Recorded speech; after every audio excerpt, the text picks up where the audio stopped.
प्रताप बाजवा के वड्डे बयान दी। जी हाँ, विधानसभा चोणां ते प्रताप बाजवा न्यूज़ 18 पंजाब के उपर वड्डा बयान दे चुके हैं। उन्होंने कहा कि हर हाल दे विच ओह विधानसभा चोणां लड़नगे। यह कहा प्रताप बाजवा ने। उन्होंने कहा कि हाईकमान नूं इस दे बारे पहला ही जानकारी दे चुके हैं और नाल ही उन्होंने जिक्र किया कि बेअदबी विच इंसाफ ना तां मिलिया तां मुश्किल होवेगी राह। तो सीधे तौर पर संकेत दिते ने जिस तरीके दे नाल विरोधी भी कांग्रेस नूं घेर रहे हैं।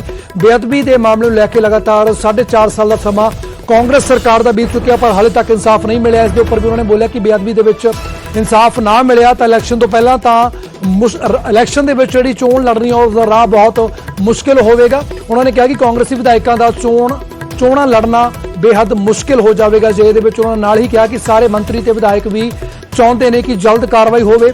सिट बना के 1 महीने दे विच रिपोर्ट सौंपण की मंग भी रखी गई और बेअदबी केस ते सांसदां की बैठक सदन मुख्यमंत्री जल्द तो जल्द तक कई वड्डे खुलासे कई वड्डे बयान न्यूज़ 18 पंजाब के उपर प्रताप बाजवा दिते ने और नाल ही उन्होंने साफ किया कि आने वाली विधानसभा चोणां वो हर कीमत ते लड़नगे और इस दे बारे वो पहला ही हाईकमान नूं जानकारी दे चुके हैं।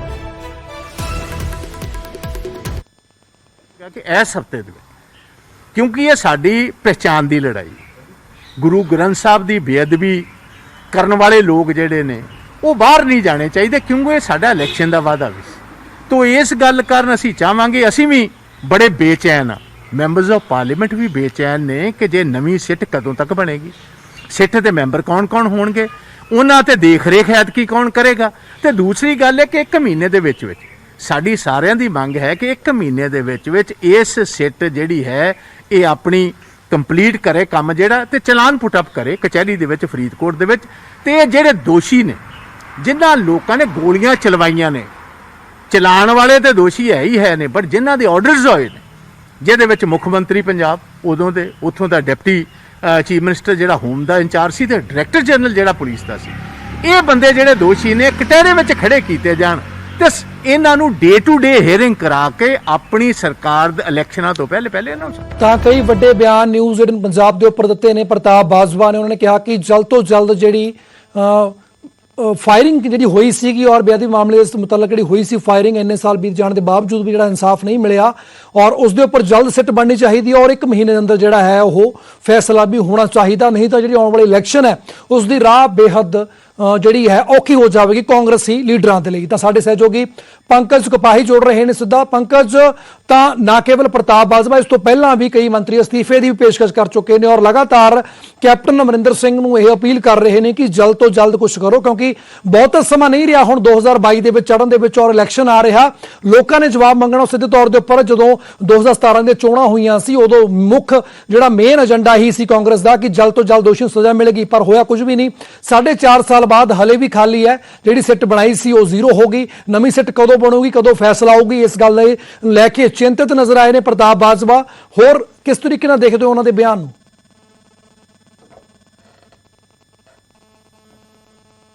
ने और जो विधायकों तो लैके मंत्री तो लैके राज सभा MP जिहड़े ने वो आवाज़ चुक रहे हैं, तो इस गल नूं कांग्रेस नूं समझना होएगा कि 2022 दीयां चोणां कांग्रेस के लिए इन्नियां सौखियां नहीं रहन वालियां क्योंकि 2015 च बेअदबी हुई, गोलीकांड होया, उस तो बाद 2016 ਦੇ ਵਿੱਚ 2015 ਦੇ ਵਿੱਚ कांग्रेस ने कहा कि जो 17 ਸਾਡੀ ਸਰਕਾਰ ਬਣੀ ਤਾਂ 6 ਮਹੀਨਿਆਂ 'ਚ ਅਸੀਂ ਇਸ ਦੇ ਉੱਤੇ ਕਾਰਵਾਈ ਕਰਾਂਗੇ, ਅਸੀਂ ਦੋਸ਼ੀਆਂ ਦੇ ਉੱਤੇ ਕਾਰਵਾਈ ਹੋਏਗੀ। ਲੇਕਿਨ 2018 ਦੇ ਵਿੱਚ एक SIT बनती है, 2021 ਦੇ ਵਿੱਚ उस SIT ਨੂੰ खारिज कर दिता जाता है, यानी कि 6 साल बाद भी इंसाफ अजे तक नहीं मिल पाया। अजे तक इसे वजह करके राज सभा मैंबर पार्लीमेंट प्रताप सिंह बाजवा साफ शब्दों च कह रहे हैं, वो जिक्र कर रहे हैं, मुख मंत्री नूं चिट्ठी लिख रहे हैं और ये कह रहे हैं कि इसे हफ्ते तमाम मैंबर पार्लीमेंट चाहे लोक सभा के होण चाहे राज सभा के होण उन्हां दी मीटिंग मुख मंत्री बेअदबी मामले ते सदन, अगर कोविड ते मीटिंग हो सकती है तो बेअदबी मामले ते भी मीटिंग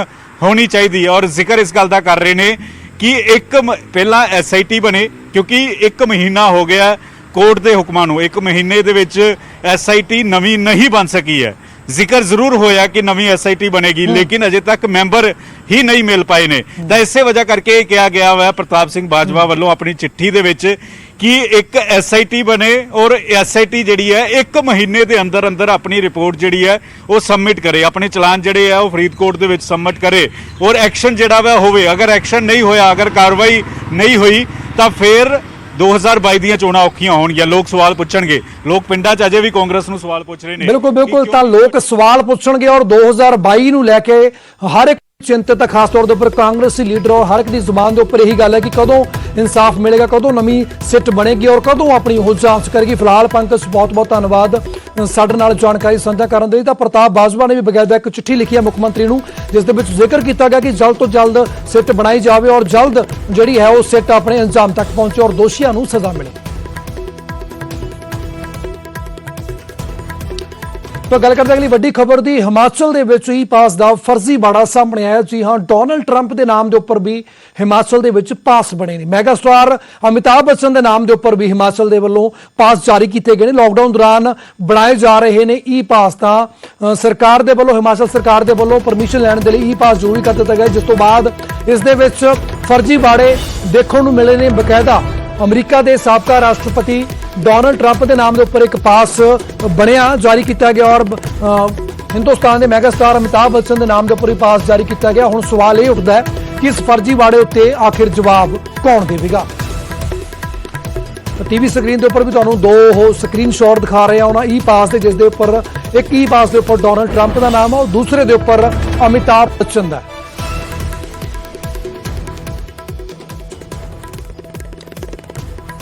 तो वड्डी खबर इस वेले फर्जीवाड़ा सामने आ रहा है। हिमाचल तो ई पास नूं लैके फर्जीवाड़ा ई पास की मंग सरकार ने की सी। जेकर तुसीं स्टेट के अंदर या किते होर विजिट कर रहे हो तो उसके लिए ई पास लाजमी कर दिता गया सी। पर जदों ई पास बने तो लोग भी हैरान ने, क्योंकि ई पास बनया डोनाल्ड ट्रंप के नाम के उपर, ई पास बनया मैगा स्टार अमिताभ बच्चन के नाम के उपर। तो कई सवाल खड़े होंदे ने प्रशासन की कारगुजारी के उपर और ई पास के विच सीधे तौर के उपर फर्जीवाड़ा भी नजर आ रहा है। और जिहड़े वो स्क्रीन शॉट जो ई पास बने ने वो भी हुण काफी वायरल हो रहे हैं और सवाल खड़ा होंदा कि इस फर्जीवाड़े के उपर, इस अणगहली के उपर आखिर जवाब कौन देगा।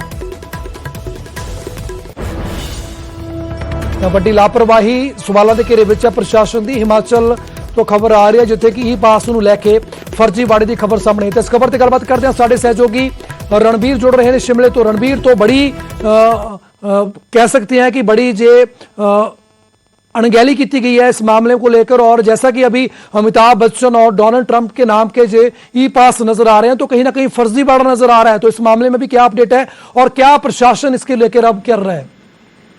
जी हाँ, देखिए जिस तरह से इसको लेकर पहले सवाल जो है शिमला ग्रामीण से विधायक है, कांग्रेस के विधायक है विक्रमादित्य सिंह, उन्होंने ये कहा कि किस तरह से ये चीजें हो रही है, लोग जो है फर्जी नाम बताकर जो है हिमाचल में एंट्री करना चाहते हैं। और इसके बाद जो नेता प्रतिपक्ष मुकेश अग्निहोत्री, उनकी तरफ से भी इस पर सवाल उठाए गए हैं।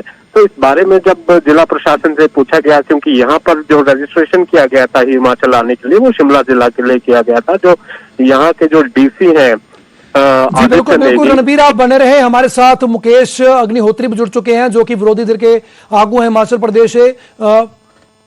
मुकेश जी, स्वागत है आपका न्यूज 18 पंजाब हरियाणा हिमाचल पर। जैसा कि ये ई पास का फर्जीवाड़ा सामने आ रहा है और जैसे कि डोनाल्ड ट्रंप के नाम पे और बॉलीवुड स्टार अमिताभ बच्चन के नाम पे ऊपर पास बने हैं, तो किस तरीके से देख रहे हो आप पूरे इस वाक्य को? देखिए, व्यवस्थाएं जब चरमरा जाती हैं, जब बिगड़ जाती हैं, तब तो ऐसे फर्जीवाड़े होते हैं जी। तो हमने देखा कि एक रियलिटी चेक में किस ढंग से अमिताभ बच्चन जी का भी पास जनरेट कर दिया गया है, डोनाल्ड ट्रंप का भी कर दिया गया है। और एक पास तो इनका प्रदेश के हेल्थ मिनिस्टर के घर आने के लिए किया गया है और दूसरा किसी प्रकाश चंद के नाम के घर आने के लिए किया गया है।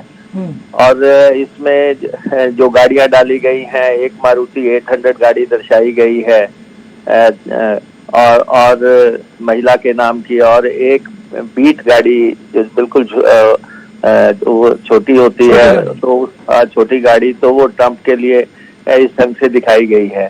तो ये व्यवस्थाओं का पूरा जनाजा निकल गया है। अब जब आप उसमें कोई कंट्रोल नहीं रखेंगे, कोई वेरिफिकेशन नहीं रखेंगे और सीधा जो है जिस ऑटो पास जनरेशन की आपने प्रणाली लागू कर दी, लेकिन प्रणाली लागू करते समय आपको चेक्स एंड बैलेंसेस जो लगाने चाहिए थे, ये सरकार की बहुत बड़ी चूक है। खामखा सरकार की भद पिट रही है सोशल मीडिया पे और पूरे हिंदुस्तान में ये खबर आग की तरह फैल गई है जी। कि किस ढंग से हिमाचल प्रदेश का प्रशासन काम कर रहा है। तो ये आपके सामने व्यवस्था है कि ये किसी के भी नाम का पास जारी हो जाएगा। कोई आधार कार्ड किस ढंग से उसमें डाला जाना है, किस ढंग से उसका फोन उसमें जाना है, या कोई चेक लगना है कि व्यक्ति जो है उसकी जो है टेस्टिंग रिपोर्ट उसके साथ लगे, कुछ ना कुछ कोई ऐसी व्यवस्था होती। लेकिन हर बात पे ये कहना कि हम सुधार कर रहे हैं, देख रहे हैं, ये गलत बात है। जी बिल्कुल मुकेश जी, बहुत बहुत धन्यवाद न्यूज़ 18 हिमाचल पर अपनी राय रखने के लिए। ताकि सर मुकेश अग्निहोत्री और सारे सहयोगी भी लगातार रणबीर सिंह बने। रणबीर, जैसा कि मुकेश ने बताया कि जो चरमरा चुकी है पूरी तरीके से जो व्यवस्था है, बोला जा रहा है कि सब कुछ सही हो रहा है, लेकिन नतीजे आपके सामने है, तो अजहे में सवाल उठना तो लाजमी है। के बारे में सफाई जो डीसी शिमला आदित्य नेगी उन्होंने कहा कि जो कोविड ई पास है वो ऑटो अप्रूवल पर है और आईटी विभाग ने ये पोर्टल बनाया है। तो जाहिर सी बात है, अगर ऑटो अप्रूवल पर है तो कोई भी किसी भी तरह की आईडी दे सकता है, क्योंकि क्रॉस चेक उसमें होता नहीं है। पिछली बार जो सिस्टम था, जब लॉकडाउन था, बाहरी राज्यों से हिमाचल आना था, किसको पास जनरेट होना था, तो उससे तमाम सारी चीजें पूछी जाती थी, प्रयोजन पूछा जाता था कि आप जो है क्यों आना चाहते हो। वो जब क्रॉस चेक होता था, आपको वापस जो है एक मैसेज जाता था, एक्नॉलेजमेंट आपको जाती थी, उसके बाद ही आपको जो है पास जारी होता था। अब सरकार की इस व्यवस्था पर सवाल उठ रहे हैं कि खाली कोई भी आकर आपको बहुत धन्यवाद फिलहाल जानकारी दे ਲਈ ਤਾਂ ਹਿਮਾਚਲ ਪ੍ਰਸ਼ਾਸਨ ਦੀ ਕਾਰਗੁਜ਼ਾਰੀ ਦੇ ਉੱਪਰ ਵੱਡੇ ਸਵਾਲ ਉੱਠੇ ਨੇ ਔਰ ਖਾਸ ਤੌਰ ਦੇ ਉੱਪਰ ਈ ਪਾਸ ਨੂੰ ਲੈ ਕੇ ਫਰਜ਼ੀਵਾੜਾ ਸਾਹਮਣੇ ਆ ਜਿਹੜਾ ਕਿ ਸਵਾਲਾਂ ਦੇ ਘੇਰੇ ਵਿੱਚ ਹੈ।